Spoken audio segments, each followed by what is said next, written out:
Route détrempée, nuit sans réponse. Anaïs Guillaume disparaît. L'affaire bascule. Chaque heure compte. Tous les regards se tournent vers la ferme. L'enquête démarre. Maintenant. Dossiers ouverts, preuves éparses, tensions qui suintent. Un nom revient, Philippe Gillet. Gendarme mobilisé. Fouille, recoupement, pression médiatique. La vérité affleure. Mais quelqu'un tente déjà de l'enterrer. Depuis la disparition d'Anaïs Guillaume, chaque jour a été un pas de plus vers la vérité, mais aussi un poids insupportable pour sa famille. Après la mise en examen de Philippe Gillet, l'enquête se resserre, et les gendarmes décident d'approfondir leurs fouilles autour de la ferme et dans les environs immédiats. Ils commencent par inspecter méthodiquement les bâtiments, les hangars, les granges et les silos, examinant chaque centimètre de terre à l'aide de détecteurs, lampes et chiens renifleurs. Les premières fouilles révèlent des traces de chaux vives dispersées sur le sol, témoignant d'une tentative de dissimulation élaborée. Chaque indice est méticuleusement photographié, catalogué et analysé, car les enquêteurs savent que le moindre détail pourrait faire basculer l'affaire. Les gendarmes observent chaque geste de Philippe Gillet, qui reste impassible, mais nerveux. Ses déplacements à la ferme sont minutieusement notés, chaque interaction avec les ouvriers ou voisins est consignée. Le moindre détail, un regard fuyant ou une hésitation, peut s'avérer révélateur. L'atmosphère dans la ferme est lourde, presque suffocante.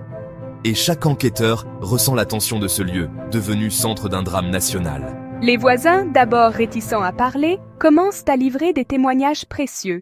Certains ont entendu des cris étouffés ou remarqué des lumières inhabituelles la nuit de la disparition. D'autres évoquent des comportements étranges de Philippe Gillet dans les semaines précédentes, des allers-retours nocturnes, des manipulations de documents ou des discussions intenses avec Anaïs.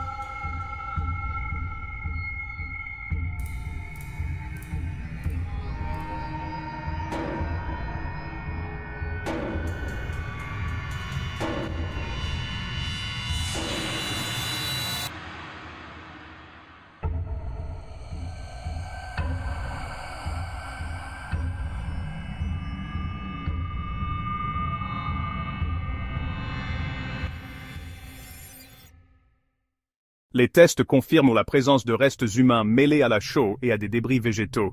La méthode utilisée pour tenter de masquer ces traces démontre une intention réfléchie et un savoir-faire méthodique, ce qui renforce l'hypothèse d'un acte prémédité.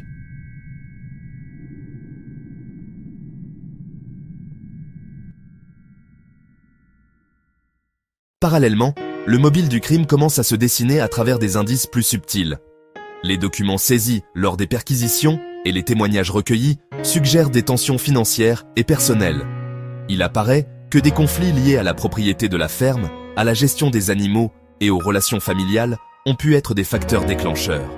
Cette révélation surprend même certains enquêteurs qui n'avaient pas envisagé un mobile de cette nature. Les détails sur les dettes éventuelles, les disputes sur le partage des terres et les tensions relationnelles sont analysés pour comprendre le passage à l'acte. La pression médiatique est également en pleine intensification. Des reportages nationaux détaillent chaque nouveau développement, exposant les tensions dans le village, la détresse de la famille et le profil inquiétant de Philippe Gillet. Nous devons savoir ce qui est arrivé. La justice doit être rendue, peu importe le temps que cela prendra. Chaque article, chaque émission contribue à mettre en lumière les incohérences du suspect et à accroître la pression sur lui. Les réactions des habitants et du public sont également analysées. Peur, indignation et curiosité se mêlent, amplifiant le climat de tension autour de la ferme. Les fouilles s'étendent progressivement au bois et aux champs voisins.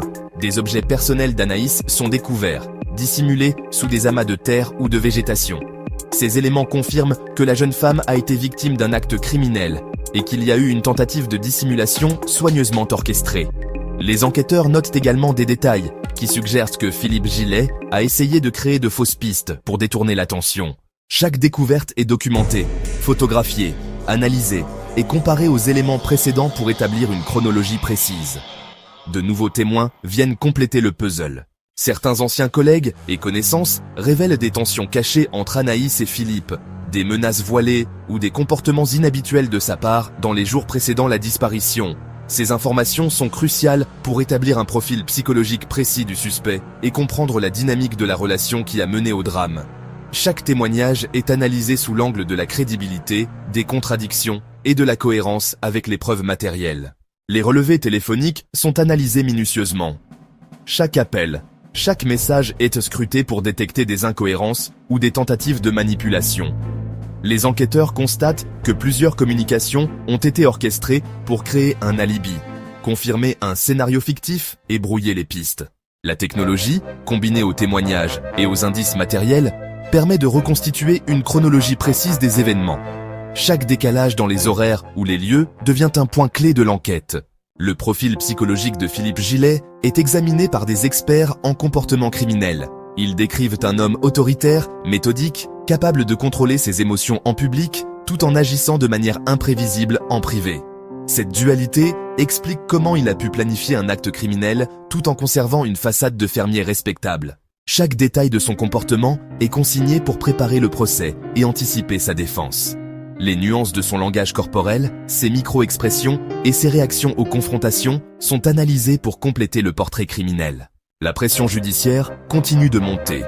Les convocations, confrontations et auditions répétées mettent Philippe face à ses contradictions et à ses incohérences. Chaque geste, chaque hésitation est analysée, chaque silence pesant est noté, contribuant à renforcer le dossier de la justice. Les enquêteurs savent que chaque élément compte pour obtenir une condamnation solide. Les reconstitutions judiciaires permettent de tester différents scénarios. Les déplacements de Philippe, la chronologie des événements et les témoignages des voisins sont simulés. Ces simulations confirment plusieurs incohérences et renforcent la crédibilité des preuves scientifiques et des témoignages. Petit à petit, la vérité se précise, mais la tension reste maximale.